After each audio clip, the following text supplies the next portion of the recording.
కర్ర ఇరగదు పాము చావదు అన్నట్టుగానే ఉంది శాస్త్రం. ఎందుకంటున్నానంటే వాళ్ళు చెయ్యరు వీడియోస్, చేసే వాళ్ళని చూస్తే తట్టుకోలేరు. ఇలా అయితే ఎలా? సరే ఇంకా అలాంటి వాళ్ళని వదిలేద్దాం రండి. మరి మటన్ గ్రేవీ కర్రీ ఎలా ప్రిపేర్ చేసుకోవాలో చూసేద్దాం రండి. మరి ఇక్కడ నేను గ్రేవీ కోసం ఇక్కడ చూసిన ఇంగ్రీడియంట్స్ అన్నీ మిక్సీ జార్లో వేసేసుకొని మెత్తగా పేస్ట్ చేసి పక్కన పెట్టుకున్నాను. ఆ తర్వాత స్టవ్ పైన కుక్కర్ పెట్టుకొని కుక్కర్లో సన్నగా తరిగిన ఆనియన్, పచ్చిమిర్చి వేసుకొని అవి మగ్గిన తర్వాత ఫ్రెష్గా కడిగిన మటన్ని కూడా వేసుకొని కొద్దిసేపు మగ్గనిచ్చాను. ఆ తర్వాత ఉప్పు, పసుపు వేసుకొని కొంచెం సేపు మూత పెట్టి ఉంచాను. తర్వాత ఇలా వాటరీగా ఊరిపోతుంది. ఆ ఊరిన తర్వాత మనము పట్టి పెట్టుకున్న పేస్ట్ని కూడా అందులో వేసేసుకోవాలి. ఈ పేస్ట్తో కొంచెం ఉడికిపోయిన తర్వాత తగినంత కారం వేసేసుకొని అందులో మనం కూరకు సరిపడినంత వాటర్ కూడా పోసేసుకొని కుక్కర్ మూత పెట్టుకొని 10 to 15 విజిల్స్ రానివ్వడమే.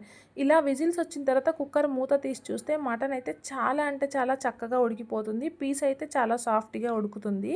ఆ తర్వాత మనము మసాలా యాడ్ చేసేసుకొని కొత్తిమీర, పుదీనా యాడ్ చేసేసుకొని స్టవ్ కట్టేయడమే.